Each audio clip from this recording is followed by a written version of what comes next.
A lógica incompreensível da política. Começa agora, Brasília Já.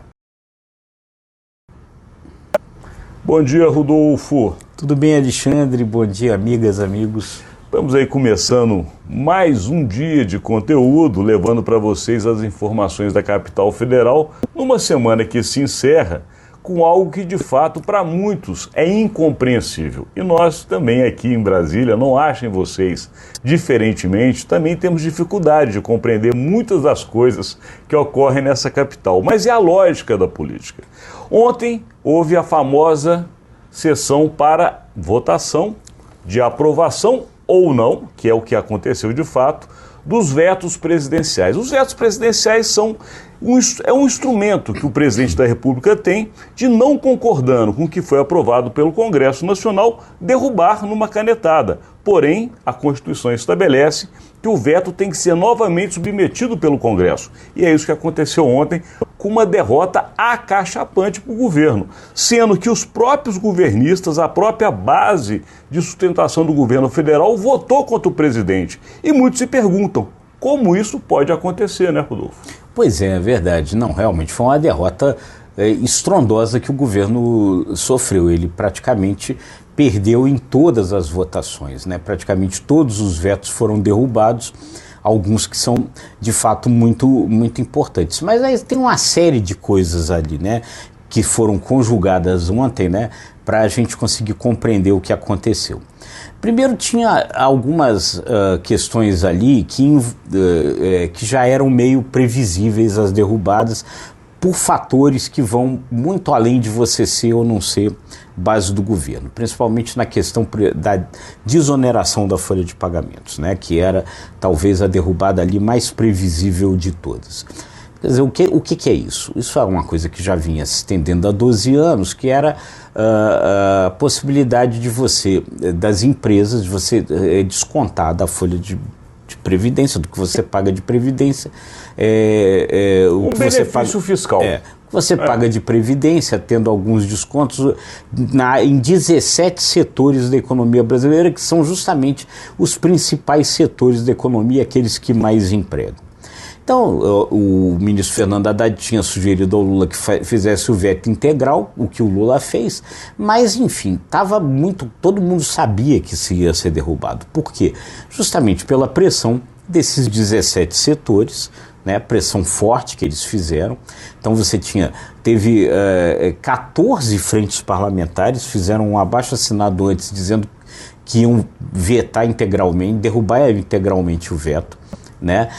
Aí se somava isso o fato de que nesse processo agora, desse projeto, se incluíram também municípios, a redução de 20% para 8% do pagamento da folha previdenciária dos municípios. Então, aí, pressão dos prefeitos, às vésperas de eleição municipal.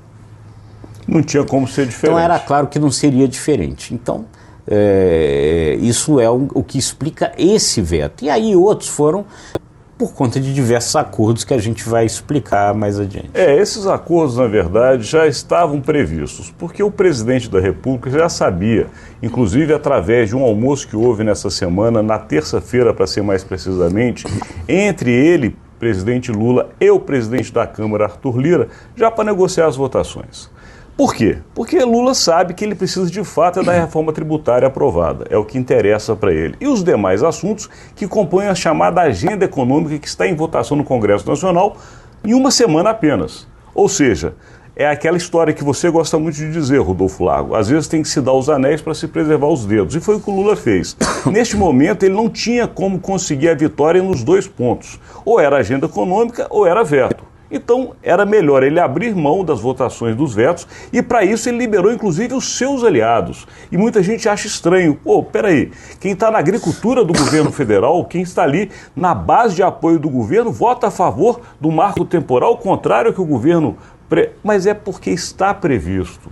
Ali, inclusive, precisa de um diálogo. O marco temporal para o Congresso Nacional é uma bandeira que não poderia ter sido modificada. Então, até quem está trabalhando na área mais sensível, que é do agronegócio do governo, vota contra o governo. E o presidente entende. Este jogo da política é compreensível na lógica de Brasília, mas realmente não é entendido para quem está fora. Agora, tudo que foi votado ontem, contrário ao presidente, já era previsto e esperado pelo próprio presidente. Exatamente, como bem disse o Alexandre, e você já tinha ouvido, a gente já tinha realmente falado isso aqui antes, né?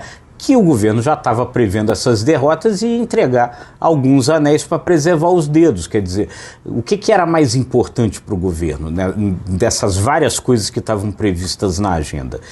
Aprovar o Flávio Dino para o Supremo, conseguiu aprovar a reforma tributária, que ainda está meio complicada, mas enfim, está se tentando, talvez se consiga ainda hoje, sexta-feira, votar a reforma tributária e terminar o ano aprovando as questões orçamentárias e ali os outros projetos da pauta econômica do governo.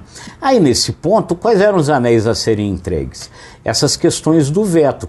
E aí, com relação à questão do marco temporal, eu acho que a gente precisa entender que o governo é um governo de coalizão ampla, um governo muito diverso. Então, quer dizer, ao mesmo tempo que ele tem ali na sua base os ambientalistas, as figuras ligadas ali à preservação ambiental, a ministra Sônia Guajajara, a ministra Marina Silva, ele tem figuras ali mais conservadoras, representantes do agronegócio. Então, naquele momento, liberada ali dentro da negociação a questão dos vetos, cada um votou ali conforme a sua posição.